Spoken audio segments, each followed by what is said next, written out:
ஒப்பற்ற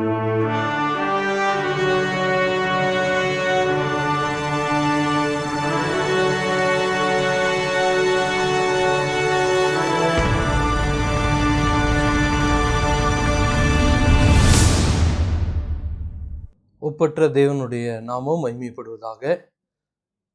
திரும்பவுமாக உங்களை இந்த தேவ இயல் வகுப்பிலே உங்களை சந்திப்பதிலே மிகுந்த மகிழ்ச்சியுள்ளவனாக காணப்படுகிறேன். நாம் இதற்கு முந்தைய வகுப்பிலே தேவ இயல், ஆங்கிலத்தில் தியாலஜி ப்ராப்பர் என்று சொல்லக்கூடிய இந்த வகுப்பை நாம் சிந்தித்து வருகிறோம். முதலாவது நாம் அதனுடைய முன்னுரையாக நாம் சில காரியங்களை நாம் சிந்தித்தோம். தேவ இயல் என்பதை பற்றி என்ன, அது எவ்வளோ முக்கியத்துவம் வாய்ந்தது, அது நம்முடைய வாழ்க்கையில் எவ்வளவாக பயனளிக்கக்கூடியதாக இருக்கிறது என்பதை முன்னுரையிலே நாம் சிந்தித்தோம். அதைத் தொடர்ந்து இதனுடைய முக்கியத்துவத்திற்கான காரணங்கள், 7 முக்கியமான காரணங்களை குறித்து நாம் சிந்தித்தோம். தேவ இயல் என்பது மிக முக்கியமாக நாம் படிக்க வேண்டிய ஒரு வகுப்பாக காணப்படுகிறது. நாம் படிக்க வேண்டிய மிக முக்கியமான ஒரு பாடமாக இருக்கிறது. அது நம்முடைய அன்றாட வாழ்க்கையிலே, நம்முடைய ஆவிக்குரிய வாழ்க்கையிலே, நம்முடைய ஆராதனைக்கு, நம்முடைய விசுவாசத்தை உறுதிப்படுத்துவதற்கு, நம்முடைய சோதனைகளிலே நாம் பலன் கொள்வதற்கு, நம்முடைய இறையியல் கோட்பாடிலே நாம் ஆழமாக வேரூன்றுவதற்கு, நம்முடைய ஊழியத்திற்கு, நம்முடைய வாழ்க்கையிலே பல்வேறு விதமான தவறான உபதேசத்திலிருந்து நம்மை பாதுகாப்பதற்கு என்று சொல்லி நாம் பல முக்கியத்துவங்களை குறித்து நாம் சிந்தித்தோம். அதைத் தொடர்ந்து இந்த இறையியல் என்பதனுடைய வார்த்தையினுடைய சொற்றொடர்களை குறித்து நாம் சிந்தித்தோம். இதனுடைய அர்த்தம் என்ன, இந்த வார்த்தை கிரேக்க வார்த்தையிலிருந்து உருவான ஒரு சொல், தேவனை குறித்து படிக்கக்கூடிய படிப்பு என்று சொல்லி நாம் சிந்தித்தோம். ஆகவே இதற்கு தேவ இயல் என்று சொல்லி நாம் சிந்தித்தோம். இதில் பல்வேறு விதங்களில் நாம் தேவனை பற்றி புரிந்து கொள்வதற்கு, தெரிந்து கொள்வதற்கு, படிப்பதற்கு பல்வேறு விதமான முறைகள் உண்டு என்பதை குறித்து நாம் சிந்தித்தோம். ஏறத்தாழ 9 வழிமுறைகளை குறித்து நாம் சிந்தித்தோம். இயற்கை சார்ந்த விதத்திலே இறையியல், தேவ இயலை குறித்து நாம் சிந்தித்தோம். வேதாகம இறையியல் என்று சொல்லி நாம் சிந்தித்தோம். வரலாற்று பூர்வமாக இறையியல் என்று சொல்லி நாம் சிந்தித்தோம். அது மட்டுமல்ல, தியாலஜி ப்ராப்பர், தேவ இயல் என்று சொல்லி பிரத்யேகமாக இருக்கக்கூடியதை நாம் சிந்தித்தோம். சிஸ்டமிக் தியாலஜி என்று சொல்லி வகுக்கப்பட்ட ஒரு இறையியல் என்று சொல்லி நாம் சிந்தித்தோம். பாஸ்டரல் தியாலஜி என்று சொல்லி நடைமுறையிலே இருக்கக்கூடிய, வழிநடத்தக்கூடிய மெய்ப்பர்களுக்கான இறையியல், மெய்ப்பை இறையியல் என்று சொல்லி நாம் சிந்தித்தோம். தத்துவார்த்த இறையியல் என்று சொல்லி சிந்தித்தோம். ஒழுக்கம் சார்ந்த இறையியல் என்று சொல்லி சிந்தித்தோம். போதனைகளை சார்ந்த இறையியல் என்று சொல்லி நாம் சிந்தித்தோம். இப்படியாக 9 வகையான இறையியலை குறித்து நாம் சிந்தித்தோம். அதைத் தொடர்ந்து தேவனுடைய வெளிப்பாடுகள், தேவன் எப்படியாக தம்மை மனிதனுக்கு வெளிப்படுத்துகிறார். பிரியமானவர்களே, மனிதன் தேவனை கண்டுபிடிக்க முடியாது. தேவனாகவே அவர் மனிதனுக்கு வெளிப்படுத்தினால் ஒழிய மனிதனால் தேவனை கண்டுபிடிக்க இயலாதவனாக காணப்படுகிறான். ஏனென்றால் அவனுடைய மனதும் மாம்சமும் எல்லாம் பாவத்தால் கரைபடிந்ததாக காணப்படுகிறது. அவனுடைய வாழ்க்கையானது பாவத்திற்குள்ளாக இருட்டிலே காணப்படுகிறது. ஆகவே இருட்டிலே வாழ்ந்து கொண்டிருக்கக்கூடிய மனிதன் வெளிச்சத்தின் தேவனை தன்னுடைய முயற்சிகளால் கண்டுபிடிக்க முடியாது. ஆகவே தேவன் தம்மை மனிதனுக்கு அவர் வெளிப்படுத்துகிறார். ஆகவே அவர் எப்படியெல்லாம் தம்மை வெளிப்படுத்துகிறார் என்று சொல்லி நாம் சிந்தித்தோம். பிரத்யேகமாக 3 நிலைமையிலே தேவன் தம்மை வெளிப்படுத்துகிறார். ஒன்று, இயற்கை சார்ந்த விதத்திலே அவர் வெளிப்படுத்துகிறார்.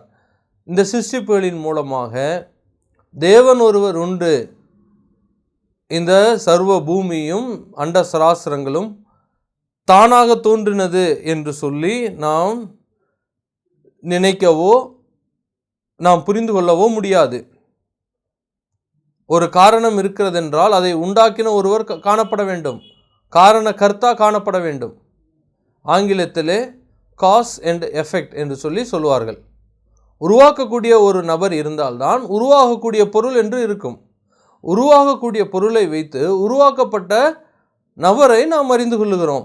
ஒருவர் உண்டு என்று சொல்லி நாம் அறிந்து கொள்ளுகிறோம். ஆகவே இதை நேச்சுரல் ரெவலேஷன், இயற்கையின் மூலமாக வரக்கூடிய வெளிப்பாடு என்று சொல்லி நாம் சிந்திக்கிறோம்.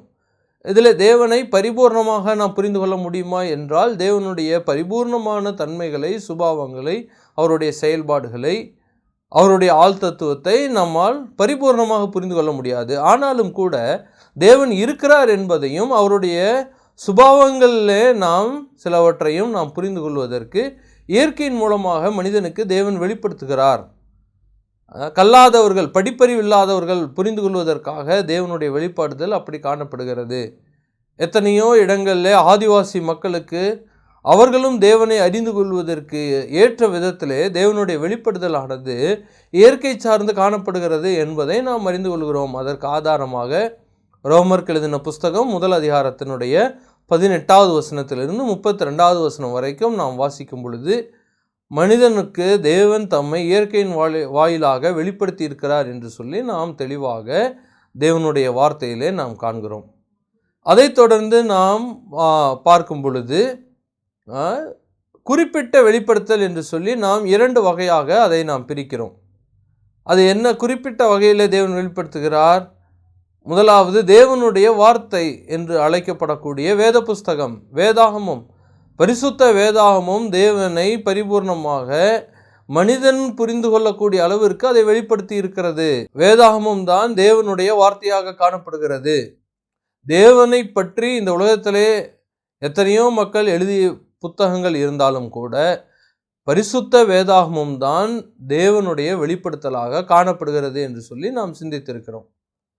வேதாகமத்திற்கு ஒத்த வேறொரு புஸ்தகத்தை இந்த உலகத்திலே நாம் பார்க்க முடியாது.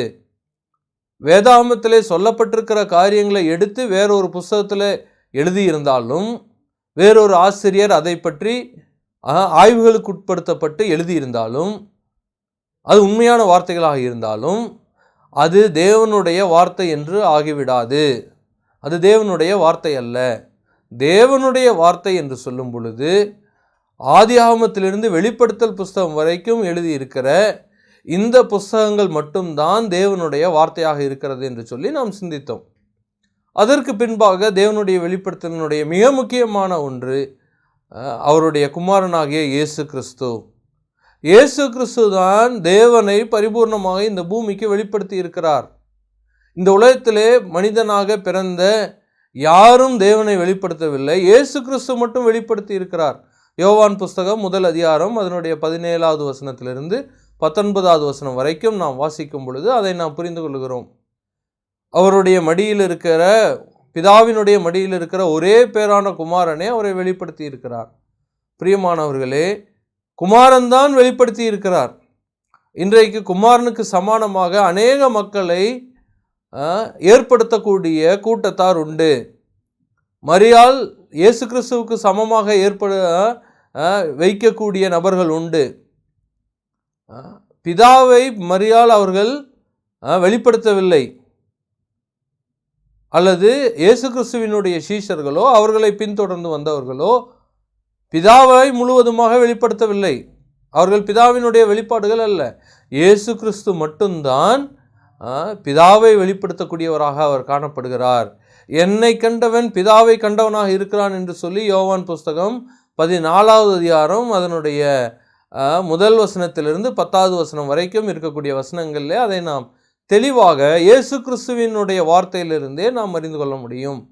அவருடைய செயல்பாடுகளிலிருந்து, அவருடைய அற்புதத்திலிருந்து, அவருடைய வல்லமையிலிருந்து, அவருடைய வார்த்தையிலிருந்து, அவருடைய ஒழுக்கமான வாழ்க்கை முறையிலிருந்து இயேசு கிறிஸ்துவானவர் மட்டுமே பிதாவை வெளிப்படுத்தின நபராக காணப்படுகிறார். ஆகவே தேவனுடைய வெளிப்பாடு என்று சொல்லும் பொழுது 3 நிலைமையிலே மட்டும்தான் காணப்படுகிறது. ஒன்று இயற்கை, இன்னொன்று எழுதப்பட்ட வார்த்தையாக இருக்கக்கூடிய வேதாகமம், இன்னொன்று ஜீவிக்கிற வார்த்தையாக இருக்கக்கூடிய கர்த்தராகிய இயேசு கிறிஸ்துவானவர்.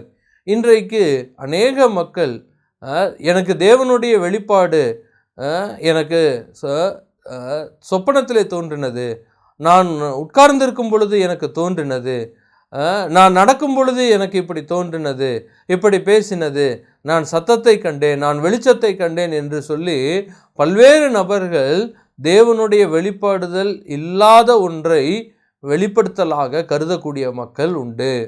வேதாகமம் அதற்கு எந்த விதமான சான்றும் உறுதியளிக்கவில்லை. வேதாகமம் ஆதியாகமத்திலிருந்து வெளிப்படுத்தல் வரைக்கும் அது முற்றுப்பெற்ற நிலைமையிலே காணப்படுகிறது.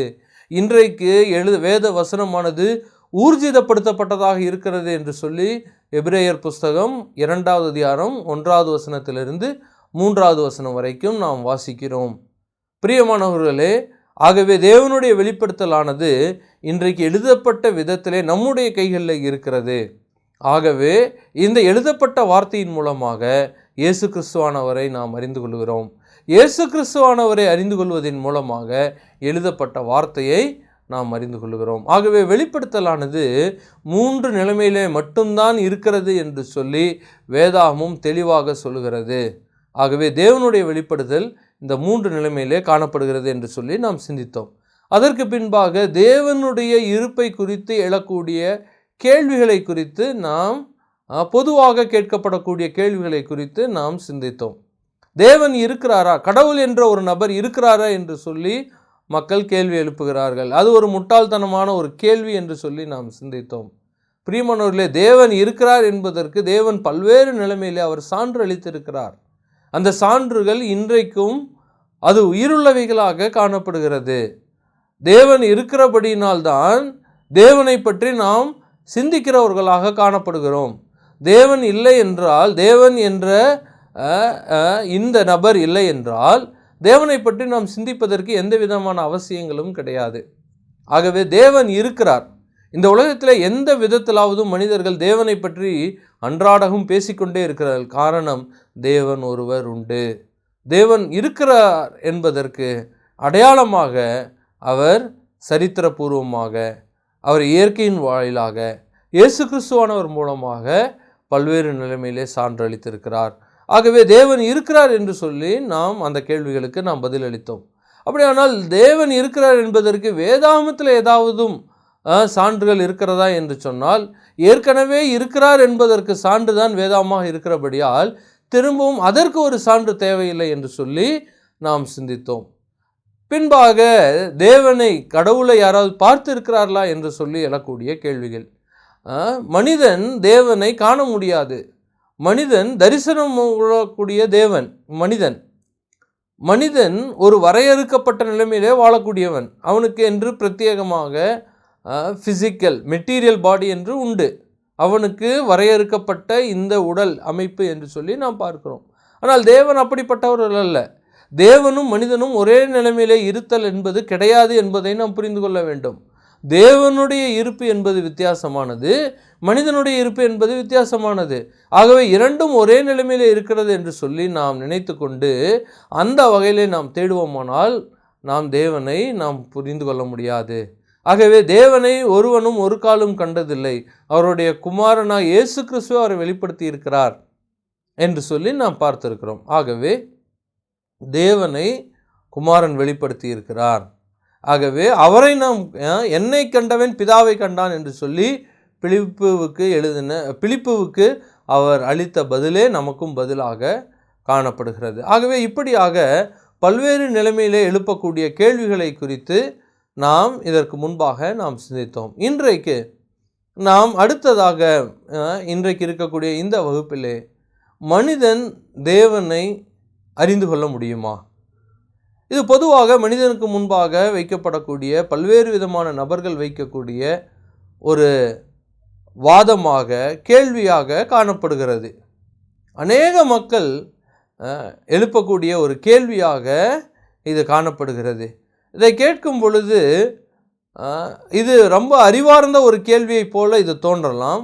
ஆனால் மனிதன் தேவனை அறிந்து கொள்ள முடியுமா என்று சொல்லும் பொழுது அதற்கு சில நிபந்தனைகள் உண்டு என்பதை நாம் புரிந்து கொள்ள வேண்டும். நிபந்தனை இல்லாமல் இந்த தேவனை நாம் அறிந்து கொள்ள முடியாது. ஏனென்றால் நிபந்தனைகளுக்கு உட்பட்டவனாக மனிதன் இருக்கிறான். ஆனால் நிபந்தனைகளுக்கு அப்பாற்பட்ட நிலைமையிலே நம்முடைய ஆண்டவராகிய இயேசு கிறிஸ்துவானவர் திரித்துவ தேவன் அவர் காணப்படுகிறார். அவர் நிபந்தனைகளுக்கு அப்பாற்பட்டவர், அவர் வரம்புகளுக்கு அப்பாற்பட்டவர் என்பதை நாம் புரிந்து கொள்ள வேண்டும். பிரியமானவர்களே, இறையியல் நிலைமையிலும் தத்துவார்த்த நிலைமையிலும் நடைமுறை நிலைமையிலும் தேவன் வரம்புகளுக்கு நிபந்தனைகளுக்கு அப்பாற்பட்டவர் என்பதை நாம் ஒத்துக்கொள்ள வேண்டியது அவசியமாக காணப்படுகிறது. ஆகவே என்னென்ன விதங்களில் இந்த வரம்புகள் நிபந்தனைகளானது பொதுவாக மனிதனுக்கும் தேவனுக்கும் இருக்கிறது என்பதை நாம் தெரிந்து கொள்ள வேண்டியது அவசியம். இந்த நிபந்தனைகள், இது நான் சில நிபந்தனைகளை உங்களுக்கு முன்பாக வைக்கிறேன். இந்த நிபந்தனைகள் மனிதனுக்கும் தேவனுக்கும் ஒரே நிலைமையிலே பொருந்தக்கூடியதாக காணப்படுவது இல்லை. இரண்டு பேரும் ஒரே நிலைமையிலே அவர்களுடைய இருத்தலானது காணப்படுவது இல்லை.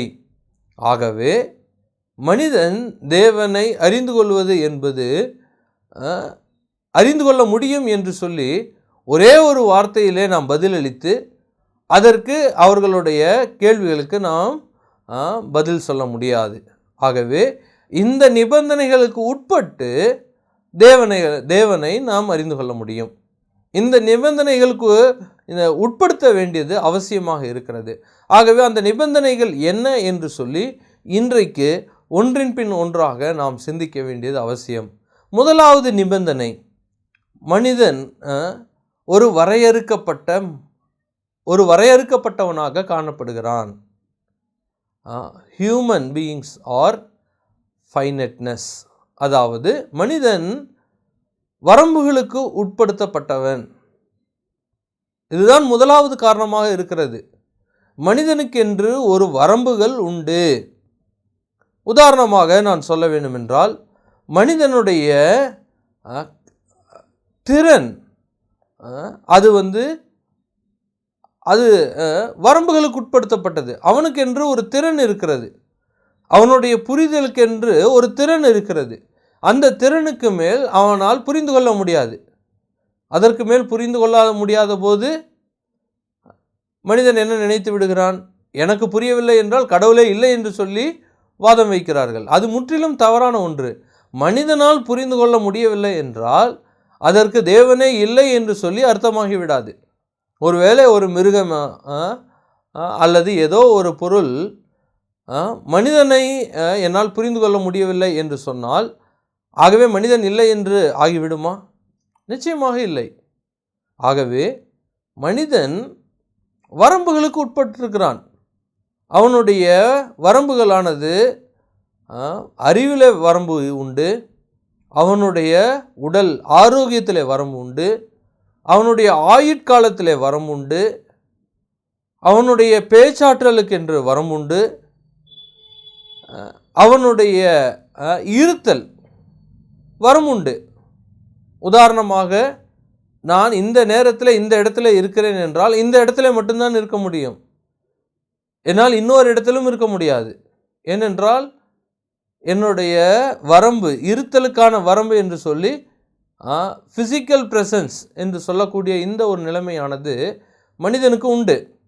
ஆனால் இந்த வரம்புகள் எதுவும் தேவனுக்கு பொருந்தாது. தேவனுடைய தன்மைகளுக்கு இது எதுவும் பொருந்தாத ஒன்றாக காணப்படுகிறது. தேவனுடைய ஞானமானது மனிதனுடைய ஞானத்திற்கும் அதற்கும் நாம் சமப்படுத்தி பார்க்க முடியாது. அது வரம்புகளுக்கு அப்பாற்பட்ட, நிபந்தனைகளுக்கு அப்பாற்பட்ட நிலைமையில் காணப்படுகிறது. தேவனுடைய ஞானத்தை நம்மால் புரிந்து கொள்ள முடியாது. யோபுவுக்கு எழுதின புஸ்தகத்திலே நாம் அதை வாசிக்க முடியும்.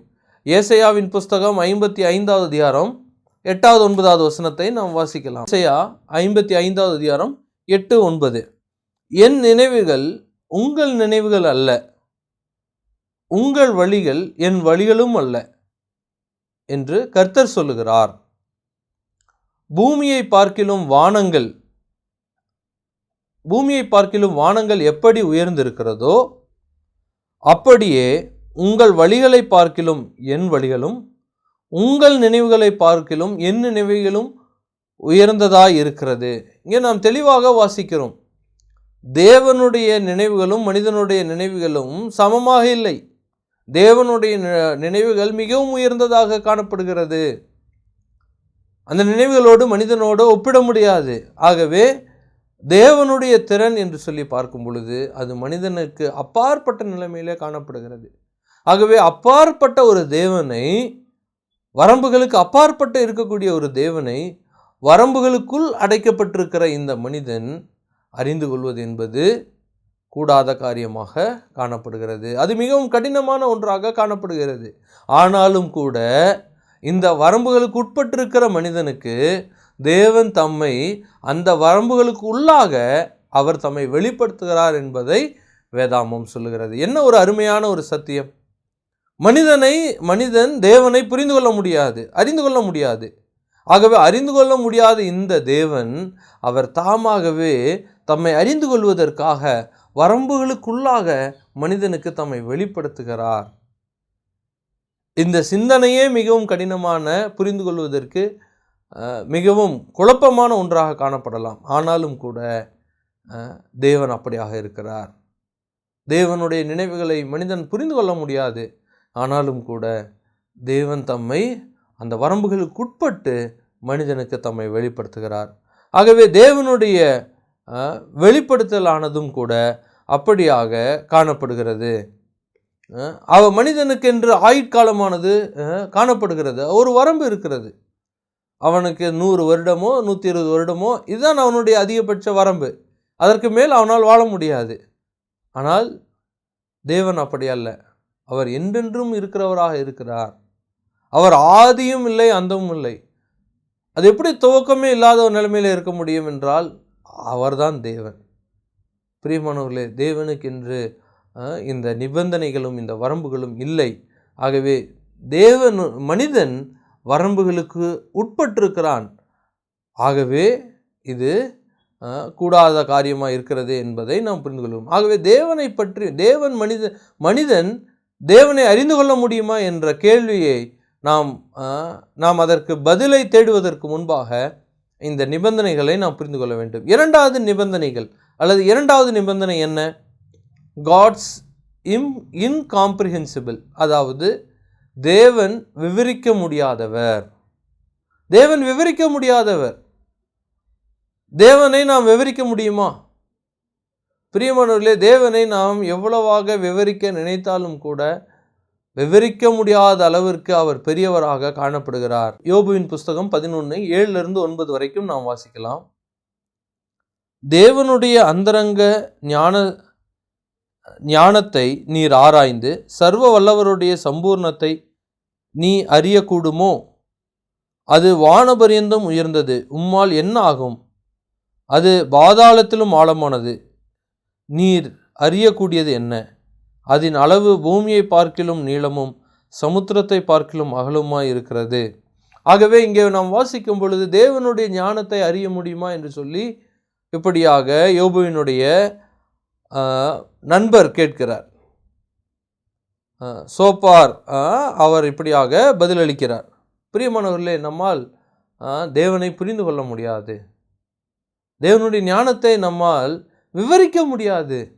தேவன் விவரிக்க முடியாத அளவிற்கு பெரியவராக காணப்படுகிறார். அவருடைய தன்மைகள் அப்படியாக காணப்படுகிறது. பிரியமானவர்களே, ஆகவே தேவனை ஒரு வரம்புக்குள்ளாக இருக்கக்கூடிய மனிதன் எவ்வளவுதான் விவரிக்க முற்பட்டாலும் கூட அவனால் விவரிக்க முடியாததாக காணப்படுகிறது. காரணம், தேவன் அவ்வளவு பெரியவராக, அவ்வளவு உயர்ந்தவராக, அவ்வளவு எல்லையற்றவராக தேவன் காணப்படுகிறார். தேவனுடைய சுபாவத்தை பற்றி, தேவனுடைய தன்மைகளை பற்றி மனிதனுடைய இந்த வகுக்கப்பட்ட ஞானத்திலிருந்து மனிதனால் புரிந்து கொள்ள முடியாது. பிரியமானவர்களே, அது மட்டுமல்ல, தேவன் எவ்வளவுதான் மனிதனுக்கு வெளிப்படுத்தினாலும் கூட அவனால் புரிந்து கொள்ள முடியாதவனாக இருக்கிறபடியால் பல காரியங்கள் மனிதனுக்கு ரகசியமாக, தேவனுடைய ரகசியமாக வைக்கப்பட்டிருக்கிறது என்று சொல்லியும் வேதாமம் சொல்லுகிறது. உதாரணமாக நாம் உபாகம புஸ்தகம் அதனுடைய 29வது அதிகாரம் 29வது வசனத்திலே நாம் இப்படி வாசிக்கிறோம். 29வது அதிகாரம் 29வது வசனம். மறைவானவைகள் நம்முடைய தேவனாகிய கர்த்தருக்கே உரியவைகள். மறைவானவைகள் கர்த்தருக்கே உரியவைகள் என்று சொல்லி வாசிக்கிறோம். மனிதனுக்கு தேவன் வெளிப்படுத்தினாலும் புரியாதவைகளாக காணப்படுகிறபடியால் அது மறைவானவைகளாக காணப்படுகிறது. பிரியமானவர்களே, தேவன் விவரிக்க முடியாதவராக, மனிதனுடைய வார்த்தைகளால் விவரிக்கப்பட முடியாதவராக, அவர் எல்லையற்ற நிலைமையிலே அவருடைய சுபாவம், அவருடைய தன்மை, அவருடைய செயல்பாடுகள், அவருடைய வழிகள், அவருடைய நோக்கங்கள், அவருடைய லட்சியங்கள், அவருடைய திட்டங்களானது அப்படியாக காணப்படுகிறது. ஆகவே தேவன் விவரிக்கப்பட முடியாதவர் என்பதை நாம் புரிந்து கொள்ள வேண்டும். இரண்டாவது நிபந்தனை, இரண்டாவது வரம்பு, மனிதன் தன்னுடைய வார்த்தையிலே விவரிக்கக்கூடியவனாக சிறிய நிலைமையிலே காணப்படுகிறான். ஆனால் தேவனோ அப்படி அல்ல. மனிதனை நாம் விவரித்து விட முடியும். ஒருவர் இன்னொருவரை அவர் இப்படிப்பட்ட தன்மையில் இருக்கக்கூடியவர் என்று சொல்லி விவரித்து விட முடியும். ஆனால் தேவன் அப்படிப்பட்டவர் அல்ல. தேவன் எல்லாவற்றுக்கும் மேலாக உயர்ந்தவராக செயல்படக்கூடியவராக காணப்படுகிறார். ஆகவே இது இரண்டாவது வரம்பாக, நிபந்தனையாக காணப்படுகிறது. மூன்றாவது நிபந்தனை, த எஃபெக்ட் ஆஃப் சின், பாவத்தினுடைய தாக்கம். மனிதன் தேவனை அறிந்து கொள்ள முடியுமா என்று சொல்லி கேட்கக்கூடிய கேள்விக்கு இருக்கக்கூடிய மூன்றாவது நிபந்தனை, மனிதனுக்கு பாவத்தினுடைய தாக்கம் உண்டு. மனிதன் பாவத்தினால் தாக்கப்பட்டவனாக காணப்படுகிறபடியால் அவன் ஆவிக்குள்ளான நிலைமையிலே இருளடைந்தவனாக, பார்வையற்றவனாக இருக்கிறான் என்று சொல்லி வேதாகமம் சொல்லுகிறது. ரோமருக்கு எழுதின புஸ்தகம் 1 அதிகாரம் அதனுடைய 22வது வசனம் 23 இப்படியாக வாசிக்கிறோம். அவர்கள் தேவனை அறிந்தும் தேவன் என்று மகிமைப்படுத்தாமலும் ஸ்தோத்திரியாமலும் இருந்து தங்கள் சிந்தனைகளினாலே வீணரானார்கள். உணர்வில்லாத அவர்களுடைய இருதயம் இருளடைந்தது. இங்கே வாசிக்கிறோம், உணர்வில்லாத அவர்களுடைய இருதயம் இருளடைந்தது. அதாவது ஆவிக்குரிய நிலைமையிலே அவர்களுடைய இருதயமானது இருளடைந்திருக்கிறது என்று சொல்லி நாம் வாசிக்கிறோம். கொலோசையர் 1 அதிகாரம் அதனுடைய 1 அதிகாரம் அதனுடைய 13வது வசனத்திலே நாம் வாசிக்கும் பொழுது, அவருடைய குமாரனாக இயேசு கிறிஸ்துவானவர் அவர் அந்தகாரத்தினின்று அவர் நம்மை விடுதலையாக்கி இருக்கிறார் என்று சொல்லி நாம் வாசிக்கிறோம். குமாரனாகிய இயேசு கிறிஸ்துவின் இரத்தத்தினாலே நாம் விடுதலையாக்கப்பட்டிருக்கிறோம் என்று சொல்லி வாசிக்கிறோம். 1 பேதுரு 2வது அதிகாரம் அதனுடைய 9வது வசனத்திலிருந்து 19வது வசனம் வரைக்கும் வாசிக்கும் பொழுது, அந்தகாரத்தினின்று ஆச்சரியமான ஒளியின் இடத்திற்கு வரவழைக்கப்பட்டவருடைய புண்ணியங்களை அறிவிக்கும்படி நாம் ராஜரிகமான ஆசாரிய கூட்டமாக, அவருக்கு சொந்த ஜனமாக, பரிசுத்த ஜாதியாக, தேவனுக்கு பிரியமானவர்களாக நாம் இருக்கிறோம் என்று சொல்லி அங்கே நாம் வாசிக்கிறோம். பிரியமானவர்களே, மனிதன் பாவத்தினால் அவன் தாக்கப்பட்ட நிலைமையிலே அவன் குருடனாக அவன் காணப்படுகிறான். அவன் பார்வையற்றவனாக, ஆவிக்குள்ளான நிலைமையிலே பார்வையற்றவனாக இருக்கிறான்.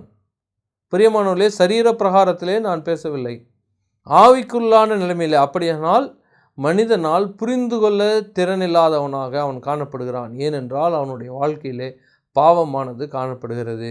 அவன் பாவையாக காணப்படுகிறபடியால் பாவமில்லாத பரிசுத்தராகிய தேவனை, நீதிபரராகிய தேவனை, குற்றமற்றவராகிய தேவனை, என்றைக்கும் தம்முடைய பரிசுத்தத்திலே அனாதியாக வாசம் பண்ணக்கூடிய தேவனை மனிதனால் புரிந்து கொள்ளக்கூடாத காரியமாக காணப்படுகிறது. ஆகவே மூன்றாவது நிலைமை, நாம் ஏன் தேவனை அறிந்து கொள்ள முடியாததாக காணப்படுகிறது என்றால், நாம் ஏன் பரிபூர்ணமாக அறிந்து கொள்ள முடியாது என்றால், நாம் பாவத்தினாலே தாக்கப்பட்டவர்களாக காணப்படுகிறோம். நான்காவதாக இருக்கக்கூடிய நான்காவது நிபந்தனை, பார்ஷியல் ரெவலேஷன், முழு வெளிப்பாடு இல்லாமல் இருப்பது அல்லது பாதி வெளிப்பாடு. பார்ஷியல் ரெவலேஷன், அதாவது தேவன் அவர் தம்மை பங்கு பங்காக, வகை வகையாக, பூர்வ காலம் முதல் இந்த கடைசி காலம் வரைக்கும் திருவுளம் பற்றினார் என்று சொல்லி எபிரேயருக்கு எழுதின புஸ்தகம் 1 அதிகாரம் அதனுடைய 1-2வது வசனங்களிலே நாம் வாசிக்கிறோம். மனிதனுக்கு தேவன் அவரை ஒரே நாளிலே வெளிப்படுத்தவில்லை, முழுவதுமாக அவர் வெளிப்படுத்தவும் இல்லை. மனிதன் புரிந்து கொள்வதற்கு அப்பேற்பட்ட நிலைமையிலே திறனுள்ளவனாகவும் காணப்படவில்லை. ஆகவே தேவன் காலங்களிலே பங்கு பங்காக வகை வகையாக அவர் திருவுளம் பெற்றினார். அப்படியானால் அவர் கொஞ்சம் கொஞ்சமாக தேவன் தம்மை மனிதனுக்கு வெளிப்படுத்தி வருகிறார். பிரியமானவர்களே, அந்த வெளிப்படுத்தலினுடைய பூரணமாக இயேசு கிறிஸ்துவானவரை நாம் காண்கிறோம். அவருடைய வார்த்தையை நாம் காண்கிறோம்.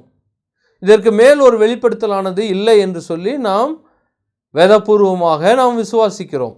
இந்த வெளிப்படுத்தலுக்கு யார் எதிராக செயல்படுகிறார்களோ அது வேதத்திற்கு புறம்பாக, அவருடைய வார்த்தைக்கு புறம்பாக, அவருடைய குமாரனாக இயேசு கிறிஸ்துவுக்கு புறம்பாக காணப்படுகிறது. அவர்கள் தேவனுடைய புரட்டராக இருக்கிறார்கள். அவர்கள் வேத புரட்டராக காணப்படுகிறார்கள். அவர்கள் கள்ள உபதேசிகளாக காணப்படுகிறார்கள். ஏமாற்றுக்காரர்களாக காணப்படுகிறார்கள். தேவனுடைய வார்த்தையை திரித்து போதிக்கிறவர்களாக காணப்படுகிறார்கள் என்று சொல்லி வேதாமம் சொல்லுகிறது. ஆகவே தேவனுடைய வெளிப்படுத்தலானது பங்கு பங்காகத்தான் காணப்படுகிறது. அது முழுவதுமாக தேவன் தம்மை வெளிப்படுத்தவில்லை. ஆகவே நமக்கும் தேவனுக்கும் இருக்கக்கூடிய ஒரு வேற்றுமை அல்லது வரம்பு என்று சொல்லி பார்க்கும் பொழுது இந்த வெளிப்படுத்தலே வித்தியாசம் இருக்கிறது. ஆகவே நம்மால் பரிபூர்ணமாக தேவனை அறிந்து கொள்ள முடியாது. ஐந்தாவதாக இருக்கக்கூடிய நிபந்தனை, அது மொழி அல்லது கான்செப்ட். அதனுடைய இந்த சத்தியத்தினுடைய சாராம்சம், அதை புரிந்து கொள்வதிலே வித்தியாசம் உண்டு. மனிதனுக்கென்று மொழி வரம்புகளானது காணப்படுகிறது. ஆனால் தேவனுக்கு அப்படி அல்ல. தேவன் மொழிகளுக்கு அப்பாற்பட்ட நிலைமையிலே அவர் காணப்படுகிறார். மனிதன் தேவனை விவரிக்க முடியாத காரணம் மொழி ஒரு தடையாக காணப்படுகிறது. உதாரணமாக திரித்துவம். தேவனை நாம் எந்த விதத்திலும் நாம் யாரோடும் ஒப்பிட முடியாது. நாம் தேவனை எந்த விதத்திலும் ஒப்பிட முடியாது என்று சொல்லி ஏசாயாவின் புஸ்தகம் 55வது அதிகாரம் அதனுடைய 8-9 வசனத்திலே நாம் வாசிக்கிறோம். என்னை யாருக்கு ஒப்பிடுவீர்கள் என்று சொல்லி. பிரியமானவர்களே, தேவனை ஒப்பிட முடியாது. அவருடைய தன்மையை நாம் ஒப்பிட முடியாது. நாம் விவரிக்க முயற்சி எடுத்தாலும் நம்முடைய மொழியானது ஒரு தடையாக காணப்படும். பிரியமானவர்களே, தேவன் அவர் இந்த நிபந்தனைகளுக்கு அப்பாற்பட்டவராக காணப்படுகிறார். அவர் மொழிகளுக்கு அப்பாற்பட்ட நிலைமையில் காணப்படுகிறார். ஒவ்வொரு மொழிகளுக்கென்றும் பிரத்யேகமான வரம்புகளும் வரையறைகளும் உண்டு. எபிரேய மொழியில் இருக்கக்கூடிய அந்த இலக்கணமானது தமிழினுடைய இலக்கணத்திலே காணப்படாது. தமிழினுடைய இலக்கணமானது ஆங்கிலத்திலே காணப்படாது. ஆங்கிலத்திலே இருப்பது கிரேக்க மொழியிலே காணப்படாது. ஆகவே மொழிகளுக்கென்று வித்தியாசங்களும் வேற்றுமைகளும் காணப்படுகிறபடியால் மனிதனாகிய நாம் இந்த மொழிகளுக்கு அப்பாற்பட்ட நிலைமையில் இருக்கக்கூடிய நம்முடைய தேவனை நாம் புரிந்து கொள்வது கடினமான கூடாத காரியமாக இருக்கிறது. ஆறாவதாக, கலாச்சார ரீதியிலே நம்முடைய தனிப்பட்ட விதத்திலே வரையறைகளும் வரம்புகளும் உண்டு. பிரியமானவர்களே, நமக்கென்று பிரத்யேகமான கலாச்சாரம் உண்டு. நமக்கென்று ஒரு பிரத்யேகமான நடைமுறைகள் உண்டு. ஆனால் தேவனுக்கு இப்பேற்பட்ட கலாச்சாரங்களோ இந்த நடைமுறைகளோ காணப்படுவதில்லை. தேவனுக்கு இப்பேற்பட்ட விதத்திலே கலாச்சாரங்களோ நடைமுறைகளோ காணப்படுவதில்லை. ஆகவே மனிதன் தேவனை புரிந்து கொள்வதற்கு இந்த கலாச்சாரங்களும் தடையாக இருக்கிறது. அவருடைய செயல்பாடுகள் நம்முடைய செயல்பாடுகளும் வித்தியாசமானதாக காணப்படுவது நாம் பார்க்கிறோம். பிரியமானவர்களே, தேவனை நாம் ஒரு பொருளாக வைத்து நாம் சிந்திக்க முடியாது. நாம் கற்றுக்கொள்ள முடியாது. ஆய்வுகளுக்கு உட்படுத்த முடியாது. தேவன் அப்படியே ஒரு குறிப்பிட்ட நிலைமையில் அடைக்கப்பட்டு, ஒரு குறிப்பிட்ட நிலைமையிலே வரையறுக்கப்பட்டு இவர்தான் தேவன் என்று சொல்லி நாம் புரிந்து கொள்ள முடியாததாக கூடாத காரியமாக இருக்கிறது. தேவன் அப்படியாக அவர் காணப்படுகிறார். கடைசியாக 7வது வரையறை என்று சொல்லி பார்க்கும் பொழுது அறிவாய்வியல். நம்முடைய அறிவை ஆய்வுகளுக்கு உட்படுத்தினோமானாலும் அது பரிபூர்ணமாக போதுமானதாக காணப்படாது. அதற்கும் என்று ஒரு வரம்புகளானது காணப்படுகிறது. இந்த அறிவியலுக்கு என்று ஒரு பிரத்யேகமான வழிமுறைகள் உண்டு. அந்த வழிமுறைகளுக்குள்ளாக மட்டும்தான் நாம் புரிந்து கொள்ள முடியுமே ஒழிய வேறொன்றிலும் நாம் புரிந்து கொள்ள முடியாது. நாம் அறிவியலுக்கு உட்படுத்தக்கூடிய எல்லாம் பிசிக்கல் அல்லது ஊடகம், அதாவது பொருளாக அது காணப்பட வேண்டும். ஆனால் தேவன் ஆவியானவராக இருக்கிறார். அவர் ஸ்பிரிச்சுவல், அவர் ஆவியானவராக இருக்கிறார் என்று சொல்லி நாம் 1 கொரிந்தியரிலே வாசிக்கிறோம். ஆகவே தேவனுடைய இருத்தலானது ஆவிக்குரிய நிலைமையிலே காணப்படுகிறது. மனிதனுடைய ஆய்வுகளானது இந்த ஊடகம் அல்லது பொருள் நிலைமையிலே அது காணப்படுகிறது. ஆகவே இந்த இரண்டையும் சமமாக வைக்க முடியாது. பிரியமானவர்களே, நம்முடைய விசுவாசத்தையும் பொருளையும் நாம் ஒரே நிலைமையிலே வைக்க முடியாது. நாம் உதாரணத்திற்காக யாக்கோபுவின் புஸ்தகம் 3 அதிகாரத்திலே நாம் வாசிக்கிறோம். ஒருவர் உன் விசுவாசத்தை காட்டு என்று சொன்னால் எப்படி காட்ட முடியும்? அவர் கிரியையிலே காட்ட முடியும் என்று சொல்லி பார்க்கிறோம். ஆகவே இது இரண்டும் ஒரே நிலைமையிலே காணப்படுவதில்லை. அதுபோலதான் தேவனும் கூட அவர் இந்த ஆய்வுகளுக்கெல்லாம் அப்பாற்பட்ட நிலைமையிலே அவர் காணப்படுகிறார். எனக்கு அன்பான பிரியமானவர்களே, நமக்கு எல்லாம் இவ்வளவு அதிகமான வரையறைகள், நிபந்தனைகள் உண்டு. இந்த வரையறைகளுக்குள்ளாக இருந்து கொண்டு இந்த வரையறைகளுக்கு அப்பாற்பட்ட நிலைமையில் இருக்கக்கூடிய தேவனை நாம் முழுவதுமாக புரிந்து கொள்ள வேண்டும் என்று முயற்சி எடுத்தால் அது முட்டாள்தனமான ஒரு முயற்சியாக இருக்கும். அப்படியானால் தேவனை அறிந்து கொள்ளவே முடியாதா என்றால், பிரியமானவர்களே, தேவனை நாம் அறிந்து கொள்ள முடியும். எப்படி என்று சொல்லி பார்க்கும் பொழுது, அவருடைய குமாரனாகிய இயேசு கிறிஸ்து மூலமாக, அவருடைய வேத எழுத்துக்களின் மூலமாக நாம் அவரை அறிந்து கொள்கிறோம்.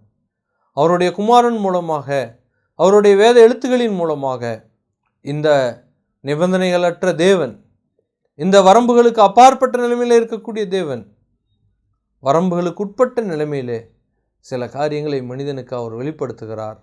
மனிதனுடைய இரட்சிப்புக்காக அவர் வெளிப்படுத்துகிறார். மனிதன் பாவத்திலே விழுந்து போனவனாக காணப்படுகிறான். இந்த விழுந்து போன மனிதனை திரும்பவும் மீட்டெடுப்பதற்காக அவர் தம்முடைய ஜீவனையே இந்த பூமியிலே அவர் கொடுக்க வந்தார். இந்த வரம்புகளுக்கு உட்படுத்தப்பட்ட நிலைமையிலே தம்முடைய அவர் மாம்சத்தை எடுத்தார். பிள்ளைகள் மாம்சத்தையும் இரத்தத்தையும் உடையவர்களாக இருக்க அவரும் அவர்களைப் போல ஆனார் என்று சொல்லி எபிரேயருக்கு எழுதின புஸ்தகம் 2வது அதிகாரம் அதனுடைய கடைசி பகுதியிலே நாம் வாசிக்கிறோம். 15 வரக்கூடிய வசனங்கள். பிரியமானவர்களே, தேவனை நாம் அறிந்து கொள்ள வேண்டும் என்றால் தேவன் எப்படி தம்மை வெளிப்படுத்துகிறாரோ அந்த வழியிலே சென்று நாம் அறிந்து கொள்ள வேண்டுமே ஒழிய நாம ஒரு வழியை தேர்ந்தெடுப்போமானால் அந்த வழியிலே தேவனை நாம் கண்டுபிடிக்க முடியாது. அது கண்டுபிடிப்பது கூடாத காரியமாக காணப்படும். இந்த ஆக்னோஸ்டிக் கொள்கை என்று சொல்லக்கூடிய நபர்கள் அல்லது தேவனை எங்களுக்கு தெரியாது என்று சொல்லக்கூடிய நபர்கள், அவர்கள் வைக்கக்கூடிய வாதம் என்னவென்றால், தேவன் இருக்கிறார் என்றால் நிச்சயமாக மனிதனால் அவரை புரிந்து கொள்ள முடியாது. ஒருவேளை தேவன் இல்லை என்றால் இல்லாத ஒன்றை நாம் தேடுவது வீணான காரியம் என்று சொல்லி அவர்கள் சொல்லுகிறார்கள். பிரியமானவர்களே, கேட்பதற்கு இந்த வாதம் சரியானதை போல தோன்றும். தேவன் இருக்கிறார் என்றால் அவரை நம்முடைய புத்தியிலே திறனிலே நாம் புரிந்து கொள்ள முடியாது. அவர் அவ்வளவு பெரியவர். ஆகவே நாம் அவரை நாம் தெரிந்து கொள்ள முடியாது. அவர் அவ்வளோ பெரியவரை நாம் எப்படி தெரிந்து கொள்ள முடியுமா? அதனால் தெரிந்து கொள்ள முடியாது. ஓகே, அவர் இல்லை என்றால் இல்லாத ஒன்றை நாம் தெரிந்து கொள்ள முடியாது. இதுதான் அவர்களுடைய வாதம். ஆனால் உண்மையில் நாம் பார்த்தால் இல்லாத ஒன்றை நாம் தெரிந்து கொள்கிறோமா என்றால் இல்லை. அவர் இருக்கிறார். இருக்கிறவரை நாம் தெரிந்து கொள்கிறோம். எப்படி நாம் தெரிந்து கொள்கிறோம்? அவர் வெளிப்படுத்தின வாயிலாகவே நாம் அவரை தெரிந்து கொள்கிறோம். பிரியமானவர்களே, தேவனை நாம் அறிந்து கொள்வது என்பது தேவன் நம்மை தேர்ந்தெடுப்பதின் மூலமாக நாம் தெரிந்து கொள்கிறோம். நம்முடைய முயற்சினால் அல்ல. அவர் உலக தோற்றத்திற்கு முன்பாக அவர் முன்குறித்திருக்கிறவர்கள் அவரை தெரிந்து கொள்கிறார்கள் என்று சொல்லி எபேசியருக்கு எழுதின புஸ்தகம் முதல் அதிகாரம் 4வது வசனத்திலிருந்து 8வது வசனம் வரைக்கும் நாம் வாசிக்கிறோம். அவர் உலக தோற்றத்திற்கு முன்பாக இருந்து அவர் நம்மை முன்குறித்திருக்கிறார். பிரியமானவர்களே, தேவனை நாம் தெரிந்து கொள்வதற்கு தேவன் இருக்கிறார் என்பதை நாம் எப்படி புரிந்து கொள்ள முடியும்? உதாரணமாக எபிரேயருக்கு எழுதின புஸ்தகம் அதனுடைய 11வது அதிகாரம் அதனுடைய 6வது வசனம் இப்படியாக வாசிக்கிறோம். நாம் அனைவரும் அதிகமாக வாசித்த ஒரு வசனமாக காணப்படுகிறது. விசுவாசம் இல்லாமல் தேவனுக்கு பிரியமாய் இருப்பது கூடாத காரியம். ஏனென்றால் தேவனிடத்தில் சேருகிறவன் அவர் உண்டென்றும் அவர் தம்மை தேடுகிறவர்களுக்கு பலன் அளிக்கிறவர் என்றும் விசுவாசிக்க வேண்டும். பிரியமானவர்களே, இந்த வசனத்தை நாம் வாசிக்கும் பொழுது தேவனை பற்றி நாம் 5 காரியங்களை இந்த வசனமானது மிக ஆழமாக மிக உறுதியாக அது வெளிப்படுத்துகிறது. தேவனை பற்றி இது வெளிப்படுத்துகிறது. தேவனை எங்களுக்கு தெரியாது என்று சொல்லக்கூடிய மக்களுக்கு இந்த வசனம் ஒரு தெளிவான பதிலை அது கொடுக்கக்கூடியதாக இருக்கிறது. காரணம், இது பேசக்கூடிய வார்த்தையாக இருக்கிறது, இது ஜீவிக்கிற வார்த்தையாக இருக்கிறது, இது அழியாத வார்த்தையாக இருக்கிறபடியால் இந்த வார்த்தையானது 5 நிலைமையிலே சான்றுகளை தேவனை பற்றி சொல்லக்கூடிய வசனமாக இது காணப்படுகிறது. நாம் பல்வேறு காலகட்டங்களிலே பல நேரங்களிலே இதை நாம் வாசித்திருக்கிறோம் இந்த வசனம். ஆனால் இந்த வசனம் தேவனை பற்றி 5 காரியங்களை மிக ஆழமாக மிக சத்தியமாக நமக்கு எடுத்துரைப்பதை நாம் இப்பொழுது சிந்திக்க போகிறோம். முதலாவது, இந்த வசனம் சொல்லக்கூடிய தேவனை பற்றி சொல்லக்கூடிய முதலாவது சத்தியம், தேவன் இருக்கிறார். எனக்கு அன்பான பிரியமானவர்களே, தேவன் இருக்கிறார் என்பதை இந்த வார்த்தையானது அறைகூவுகிறது. தேவன் இல்லை என்று அநேக மக்கள் சொல்லுகிறார்கள். தேவனை காண முடியவில்லை என்று சொல்லி அநேகர் சொல்லுகிறார்கள். தேவன் ஒருவர் இருந்தால் அவர் எப்படிப்பட்டவர் என்று சொல்லி அவரை நீங்கள் விவரியுங்கள் என்று சொல்லக்கூடிய மக்கள் உண்டு. அவர்களுக்கெல்லாம் இந்த வசனமானது சொல்லுகிறது, தேவன் உண்டென்று. பிரியமானவர்களே, தேவன் இருக்கிறார். அவர் சத்திய ஆவியானவராக இருக்கிறார். நானே வழியும் சத்தியமும் ஜீவனுமாய் இருக்கிறேன் என்று சொல்லி அவர் சொல்லுகிறார். பிரியமானவர்களே, தேவன் இருக்கிறார் என்பதை அவருடைய வேதமானது உறுதிப்படுத்துகிறது. தேவன் இருக்கிறார் என்பதை அவருடைய வார்த்தையானது உறுதிப்படுத்துகிறது. தேவன் உண்டு. தேவன் இல்லை என்று மதிகேடன் சொல்லுவான் என்று சொல்லி சங்கீதம் 14வது சங்கீதம் 1 வசனத்திலே நாம் வாசிக்கிறோம். இன்றைக்கு அநேகர் தேவன் இல்லை என்று வாதிடக்கூடிய மக்கள் உண்டு. தேவன் இருந்தால் ஏன் இப்படியான காரியங்கள் நடக்கிறது, ஏன் இவ்வளவு தொல்லைகள், ஏன் இவ்வளவு துன்பங்கள், ஏன் இவ்வளவு கஷ்டங்கள் என்று சொல்லக்கூடிய நபர்கள் உண்டு. பிரியமானவர்களே, தேவன் உண்டு, தேவன் இருக்கிறார் என்று சொல்லி இந்த வசனம் சொல்லுகிறது. இரண்டாவதாக, தேவன் எப்படிப்பட்டவர்? அவர் ஒரு நபராக இருக்கிறார். இரண்டாவதாக நாம் பார்க்கும் பொழுது தேவன் நபராக அவர் காணப்படுகிறார். அவர் ஒரு ஆழ்தத்துவம் உள்ளவர். அவர் ஒரு சக்தியோ, அவர் ஒரு ஆற்றலோ, அவர் ஒரு கற்பனையோ, அவர் ஒரு சித்தாந்தமோ அல்ல.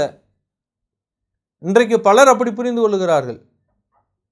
கடவுள் என்பது மனிதர்கள் உண்டாக்கின ஒரு சித்தாந்தம், ஒரு கோட்பாடு. அந்த கோட்பாடு, அந்த சத்தியம் இருந்தால்தான் மனிதர்கள் ஒழுக்க நெறியோடு வாழ்வார்கள். கடவுள் என்று ஒருவர் என்ற ஒரு கொள்கை, ஒரு கோட்பாடு இல்லை என்றால் அநேக மக்கள் தவறான வழியிலே செல்வார்கள். ஆகவே கடவுள் என்று சொல்லக்கூடிய ஒரு காரியமானது மனிதர்கள் உண்டாக்கின ஒரு கோட்பாடு என்று சொல்லி வாதிடக்கூடிய மனிதர்கள் உண்டு. ஆனால் இங்கே நாம் வாசிக்கிறோம், தேவன் உண்டு, தேவன் என்று சொல்லி நாம் வாசிக்கிறோம். ஒரு நபர் என்று சொல்லி நிலைமையிலே நாம் வாசிக்கிறோம். அவர் பலனளிக்கிறவர். ஒரு கோட்பாடு எப்படி பலனளிக்கும்? ஒரு சித்தாந்தம் எப்படி பலனளிக்கும்? பிரியமானவர்களே, அல்ல. ஒரு நபர் தான் நமக்கு பலனை கொடுக்கக்கூடியவராக இருக்கிறார். நம்முடைய வாழ்க்கையிலே பிரதிபலனானது ஒரு நபரிடத்தில் இருந்து தான் நாம் பெற்றுக்கொள்ள முடியும். ஒரு சித்தாந்தத்திலிருந்து நம்ம, ஒரு கோட்பாட்டிலிருந்து, ஒரு ஐடியாவிலிருந்து நாம் பெற்றுக்கொள்ள முடியாது. ஒரு வல்லமையிலிருந்து நாம் பெற்றுக்கொள்ள முடியாது. நம்முடைய வாழ்க்கைக்கான ஒரு பலன், ஒரு ரிவார்டு, ஒரு பரிசு வேண்டுமென்றால் அது ஒரு நபரிடத்திலிருந்து தான் நாம் பெற்றுக்கொள்ள முடியும். ஒரு சக்தி இடத்திலிருந்து அல்ல, ஒரு ஆற்றல் இடத்திலிருந்து அல்ல. பிரியமானவர்களே, இந்த வசனம் தெளிவாக சொல்லுகிறது, அவர் ஒரு நபராக இருக்கிறார். ஆகவே தான் அவர் பலன் அளிக்கிறார். தம்மை தேடுகிறவர்களுக்கு அவர் பலன் அளிக்கிறார். பிரியமானவர்களே, தேவனை தேடுகிறவர்களுக்கு அவர் பலன் அளிக்கிறார். ஒருவேளை இன்றைக்கு நீங்கள் அவரை தேடுவீர்கள் என்றால், உண்மையோடு அவரை தேடுவீர்கள் என்றால், என்னை தேடுகிறவன் கண்டடைவான் என்று சொல்லி வேதாகமம் சொல்லுகிறது. எனக்கு அன்பான பிரியமானவர்களே, நாம் தேவனை தேடும் பொழுது அவரை கண்டடையக்கூடியவர்களாக இருக்கிறோம். அவர் ஒரு நபராக காணப்படுகிறார். மூன்றாவது, இந்த வசனம் அவருடைய தன்மை குறித்து மூன்றாவது தன்மை குறித்து விளக்கக்கூடியது என்னவென்றால், அவருடைய நித்தியம், இட்டர்னிட்டி ஆஃப் காட், தேவனுடைய நித்தியம். அவர் முடிவில்லாதவராக இருக்கிறார். அவர் ஆதியும் அந்தமும் இல்லாதவராக அவர் காணப்படுகிறார். இங்கே நாம் வாசிக்கிறோம், தேவன் இருந்தார் என்று சொல்லியோ அல்லது இருப்பார் என்று சொல்லியோ நாம் வாசிக்கவில்லை. தேவன் உண்டென்றும் தம்மை தேடுகிறவர்களுக்கு அவர் பலன் அளிக்கிறவர் என்றும் விசுவாசிக்க வேண்டும். உண்டு என்று தேவன் இருக்கிறார், பிரசன்ட். பிரியமானவர்களே, அது ஒரு கடந்த கால வாழ்க்கை குறித்து சொல்லவில்லை. தேவன் இருந்தார் என்றோ இருப்பார் என்று சொல்லி எதிர்காலத்திலோ அது சொல்லவில்லை. தேவன் உண்டு என்று விசுவாசிக்க வேண்டும். பிரியமானவர்களே, நீங்கள் எந்த நூற்றாண்டிலே வாழ்ந்தாலும் மனிதர்கள் தேவன் உண்டு என்று விசுவாசிக்க வேண்டும். அவர்கள் 10வது நூற்றாண்டிலே வாழ்ந்தாலும் சரி, 21வது நூற்றாண்டிலே வாழ்ந்தாலும் சரி, அவர்கள் முதல் நூற்றாண்டிலே வாழ்ந்தாலும் சரி, தேவன் உண்டு என்று சொல்லி விசுவாசிக்க வேண்டும். பிரியமானவர்களே, தேவன் நித்தியம் உள்ளவர். தேவன் நித்திய இருப்பிடம் உள்ளவராக இருக்கிறார். அவர் ஆதியும் அந்தமும் இல்லை. அவர் நேற்றும் இன்றும் சரி என்று சொல்லி வாசிக்கிறோம். அதாவது அவருக்கு காலம் இல்லை. அது எப்படி அப்படி இருக்க முடியும்? பிரியமானவர்களே, இந்த பூமியிலே பார்க்கும் பொழுது நாம் ஒரு நாள் என்று சொல்லி நாம் சிந்திக்கும் பொழுது அது 24 மணி நேரம். அது 24 மணி நேரம் கழிந்தால் அது அடுத்த நாளுக்கு சென்றுவிடும். அல்லது பின்னோக்கி சென்றால் அது கடந்த காலத்துக்கு முந்தின நாளைக்கு அது சென்றுவிடும். இந்த நாட்கணக்கு வேறு ஒரு கிரகத்துக்கு ரெண்டும் ஒரே மாதிரி இருக்குமா என்று சொல்லி கேட்டால் நிச்சயமாக அல்ல. செவ்வாயிலே பார்க்கும் பொழுது உலகத்திலே இந்த நாட்களானது ஒரு வருடத்திற்கு 365. வேறொரு கோள்களுக்கு நாம் செல்லும் பொழுது வருடத்திற்கு இன்னும் அதிக ஆண்டுகள், ஒரு வருடம் என்று சொல்லும் பொழுது அதுக்கு இன்னும் அதிக ஆண்டுகள் எடுக்கிறது. ஆகவே இந்த நாட்கணக்கில் நாம் பார்த்தாலும் தேவன் வரையறுக்கப்படுவதற்கு அப்பாற்பட்ட நிலைமையிலே காணப்படுகிறார். ஆகவே தேவனுக்கு ஆதியும் அந்தமும் கிடையாது. அவருக்கு துவக்கமே என்று ஒன்று கிடையாது. அவருக்கு எல்லாம் ஒன்றுதான். பிரியமானவர்களே, தேவன் நித்தியம் உள்ளவர். அவருக்கு ஒரு முடிவில்லை, அவருக்கு ஒரு ஆரம்பமும் இல்லை.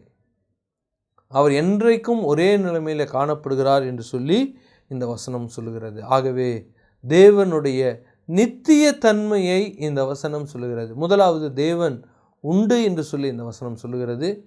இரண்டாவது, அவர் ஒரு நபர் என்று சொல்லி இந்த வசனம் சொல்லுகிறது. மூன்றாவது, அவர் நித்தியம் உள்ளவர், அவர் அழியாதவர், அவர் மாறாதவர் என்று சொல்லி இந்த வசனம் சொல்லுகிறது.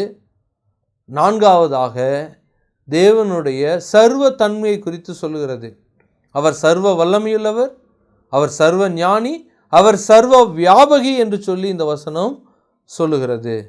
பிரியமானவர்களே, தேவன் சர்வ வல்லமையுள்ளவராக காணப்பட்டால்தான் அவர் தம்மை தேடுகிறவர்களுக்கு அவர் பலன் அளிக்க முடியும். அவர் பலன் கொடுக்கக்கூடிய அளவிற்கு அவர் வல்லமையுள்ளவராக காணப்பட வேண்டும் என்றால் அவர் சர்வ வல்லமையுள்ளவராக காணப்பட வேண்டும். அவர் எங்கும் இருக்கக்கூடியவராக சர்வ வியாபகியாக இருந்தால் மட்டும்தான் தம்மை தேடுகிறவர்கள் இந்த பூமியிலே எங்கே இருந்தாலும் அவர்களுக்கு அவர் பதில் கொடுக்க முடியும், பலன் அளிக்க முடியும். அவர் சர்வ வியாபகி, அவர் சர்வ ஞானி, அவர் எல்லாம் அறிந்தவராக இருக்க வேண்டும். உண்மையாக அவரை தேடுகிறார்களா என்று சொல்லி அவர் தெரிய வேண்டும். அதை எப்படி தெரிந்து கொள்ள முடியும்? மனிதனுடைய மனதை ஆராயக்கூடியவராக அவர் இருக்க வேண்டும். மனிதனுடைய இருதயத்தை யார் அறிய முடியும்? தேவனை தவிர. பிரியமானவர்களே, ஆகவே அவர் சர்வ ஞானி, சர்வ வியாபகி, அவர் சர்வ வல்லமையுள்ளவர். ஆகவே அவருடைய சர்வ தன்மையை குறித்து இந்த வசனமானது வெளிப்படுத்துகிறது. ஐந்தாவதாக, அவர் நீதியுள்ளவராக இருக்கிறார். தம்மை தேடுகிறவர்களுக்கு அவர் நிச்சயம் பலன் அளிக்கிறார். அவர் பொய்யுரையாத தேவன், அவர் வாக்கு மாறாதவர், அவர் உண்மையுள்ளவர், அவர் சத்தியவான். அவரிடத்தில் மனம் மாறுகிறதற்கு நான் மனுஷன் அல்ல என்று சொல்லுகிறார். எனக்கு அன்பான பிரியமானவர்களே, தேவன் அவர் சர்வ வியாபியாக அவர் காணப்படுகிறார். இந்த எபிரேயர் 11வது அதிகாரம் 6வது வசனத்தை நாம் வாசிக்கும் பொழுது தேவனுடைய தன்மைகளை 6 காரியங்களை அது வெளிப்படுத்துகிறது. முதலாவது, தேவன் உண்டு. இரண்டாவது, தேவன் ஒரு ஆழ்தத்துவம் உள்ளவர் நபராக அவர் காணப்படுகிறார். மூன்றாவது, அவர் நித்தியமுள்ளவராக அவர் காணப்படுகிறார். நான்காவது, அவர் சர்வமும் நிறைந்தவராக இருக்கிறார். சர்வ ஞானியாக, சர்வ வியாபகியாக, சர்வ வல்லமையுள்ளவராக அவர் காணப்படுகிறார். ஐந்தாவது, அவர் நீதியுள்ளவராக இருக்கிறார். அவர் உண்மையுள்ளவராக இருக்கிறார். அவர் பொய்யுரையாத தேவனாக இருக்கிறார். அவர் நன்மை செய்கிறார். இங்கே நாம் அதன் மிக முக்கியமாக வாசிக்கிறோம். அவர் பலன் அளிக்கிறார். அவரிடத்தில் நன்மையான காரியங்களை தவிர வேறு ஒன்றும் இல்லை என்று சொல்லி நாம் வாசிக்கிறோம். பிரியமானவர்களே, தேவனிடத்தில் எவ்வளவு வேணும் குறைவில்லை, எவ்வளவு வேணும் அவரிடத்தில் பாவம் இல்லை. அவர் நன்மை மட்டும் செய்யக்கூடியவராக இருக்கிறார். யாக்கோபு 1 அதிகாரத்தில் நாம் வாசிக்கும் பொழுது அவர் ஒருவனையும் தீங்கினால் சோதிக்கிறவர் அல்ல என்று சொல்லி வாசிக்கிறோம். அவரிடத்தில் தீமை இல்லை என்று சொல்லி வாசிக்கிறோம். தேவன் தீமையினுடைய உறைவிடம் அல்ல. தேவன் தீமையை உண்டாக்கினவரும் அல்ல. பிரியமானவர்களே, தேவன் தீமையை சகித்து கொண்டிருக்கிறவரும் அல்ல. அவர் தீமையை பார்த்து கொண்டிருக்கிறவரும் அல்ல. தீமை இருந்துவிட்டே போகட்டும் என்று சொல்லக்கூடியவரும் அல்ல. அன்பான பிரியமானவர்களே, தேவனுடைய இந்த தன்மைகளை குறித்து நாம் பார்க்கிறோம். அப்படியானால் தேவனை நாம் அறிந்து கொள்ள முடியுமா என்றால் அறிந்து கொள்ள முடியும். ஆனால் அது வேதாகமத்திற்குட்பட்ட நிலைமையிலே, தேவன் வரையறுத்த எல்லைகளுக்குட்பட்ட நிலைமையிலே, தேவன் எப்படியாக தம்மை வெளிப்படுத்தி இருக்கிறாரோ அப்படியாகவே யார் விசுவாசிக்கிறார்களோ அவர்களுக்கு தம்மை வெளிப்படுத்துகிறார். இந்த 6வது வசனத்தை நாம் வாசிக்கும் பொழுது, யார் விசுவாசிக்கிறார்களோ அவர்களுக்கு அவர் தம்மை வெளிப்படுத்துகிறார். விசுவாசம் இல்லாமல் தேவனுக்கு பிரியமாய் இருப்பது கூடாத காரியம். பிரியமானவர்களே, தேவனை நாம் விசுவாசித்தால் மட்டும்தான் நாம் தேவனை பற்றி நாம் புரிந்து கொள்ள முடியும். தேவனை அவர் இல்லை என்று சொல்லி நினைத்து கொண்டு தேவனை புரிந்து கொள்ள வேண்டும் என்றால் எப்படி புரிந்து கொள்ள முடியும்? நான் ஒரு இடத்திற்கு போக வேண்டும் என்றால் அந்த இடம் உண்மையாகவே இருக்க வேண்டும். உண்மையாகவே ஒரு இடம் இருந்தால்தான் அந்த இடத்திற்கு நான் போக முடியும், அல்லது அந்த இடத்திலிருந்து நான் வர முடியும். ஒரு இடமே இல்லை என்றால் அந்த இடத்திற்கு நான் எப்படி போக முடியும்? நிச்சயமாக முடியாது. ஆகவே தேவன் ஒருவர் இல்லை என்று நீங்கள் நம்பி அவரை தேட வேண்டும் என்று முயற்சித்தால் எப்படி கண்டுபிடிக்க முடியும்? நிச்சயமாக முடியாது. தேவன் இருக்கிறார் என்று சொல்லி முதலாவது நீங்கள் விசுவாசிக்க வேண்டும். தேவன் இருக்கிறார் என்று சொல்லி யார் விசுவாசிக்கிறார்களோ அவர்கள் அவரை தேடும் பொழுது கண்டுபிடித்து கொள்ள முடியும். எனக்கு அன்பான பிரியமானவர்களே, உங்களுடைய வாழ்க்கையிலே தேவனை அறிந்து கொள்ள நீங்கள் ஆவலுள்ளவர்களாக இருக்கிறீர்களா? தேவன் தம்மை வெளிப்படுத்த அவர் ஆசையுள்ளவராக இருக்கிறார். தேவனுக்கு விசுவாசத்தோடே தேவனுக்கு நாம் பிரியமாய் இருக்க முடியும். விசுவாசம் இல்லாமல் தேவனுக்கு பிரியமாய் இருப்பது கூடாத காரியமாக இருக்கிறது. ஆகவே நம்முடைய வாழ்க்கையிலே தேவனை நாம் அறிந்து கொள்ள வேண்டியது மிகவும் அவசியமான ஒரு சத்தியமாக காணப்படுகிறது. தேவனுடைய வார்த்தையை நாம் புரிந்து கொள்ள வேண்டியது அவசியமாக காணப்படுகிறது. இந்த சர்வ வல்லமையுள்ள தேவன் நம்முடைய வாழ்க்கையிலே அவர் பலனளிக்கக்கூடியவராக அவர் காணப்படுகிறார். அவர் நம்முடைய வாழ்க்கையிலே லட்சியத்தை கொடுக்கக்கூடியவராக அவர் காணப்படுகிறார். பிலிப்பியருக்கு எழுதின புஸ்தகம் 3வது அதிகாரம் 10வது வசனத்திலே பவுல் எப்படியாக சொல்லுகிறார்? நான் எதற்காக பிடிக்கப்பட்டேனோ அதை ஆசையாக பற்றிக்கொள்வதற்கு தொடர்கிறேன் என்று சொல்கிறார். பிரியமானவர்களே, பவுல் தன்னுடைய வாழ்க்கையினுடைய லட்சியத்தை அவர் உணர்ந்து கொண்டார். தேவனை அறிந்து கொள்வதுதான் நம்முடைய வாழ்க்கையினுடைய உயர்ந்த லட்சியமாக காணப்படுகிறது. எல்லா மனிதனுக்கும் விதிக்கப்பட்ட ஒரு விதியாக இருக்கிறது என்று சொல்லி பிரசங்கி 12வது அதிகாரம் 13வது வசனத்திலே நாம் வாசிக்கிறோம். பிரியமானவர்களே, இந்த உலகத்திலே நாம் பிறந்தது, நாம் வாழ்ந்து கொண்டு இருப்பது நாம் தேவனை அறிந்து கொள்வதற்காக. தேவன் எப்படி தம்மை வெளிப்படுத்தி இருக்கிறாரோ அப்படி நாம் அறிந்து கொள்வதற்காக அவருடைய வேத எழுத்துக்களின் மூலமாக, அவருடைய குமாரனாக இயேசு கிறிஸ்துவின் மூலமாக அவரை அறிந்து கொள்கிறோம். அவருடைய குமாரனாக இயேசு கிறிஸ்துவானவரை நாம் எப்படி அறிந்து கொள்கிறோம்? அவர் எழுதியிருக்கிற இந்த வார்த்தையின் மூலமாக. இந்த வார்த்தையின் மூலமாக இயேசு கிறிஸ்துவை அறிந்து கொள்கிறோம். இயேசு கிறிஸ்துவின் மூலமாக அவருடைய வார்த்தையை அறிந்து கொள்கிறோம். அப்படி அறிந்து கொள்ளும் பொழுது அவர் நமக்கு பலன் அளிக்கக்கூடியவராக அவர் காணப்படுகிறார். பிரியமானவர்களே, தம்மை வெளிப்படுத்துகிற இந்த தேவனுக்கு முன்பாக நம்முடைய வாழ்க்கையை நாம் ஒப்படைப்போம். நம்முடைய சிந்தையை நாம் ஆராய்ந்து பார்ப்போம். தேவன் உண்டு என்று சொல்லி நாம் பயத்தோடு பக்தியோடு இந்த பூமியிலே வாழ வேண்டியது அவசியமாக இருக்கிறது. தேவனுடைய நியாய தீர்ப்பு நாள் வரப்போகிறதாக இருக்கிறது. அந்த நியாய தீர்ப்புக்கு முன்பாக நாம் நிற்க வேண்டியது அவசியமாக இருக்கிறது.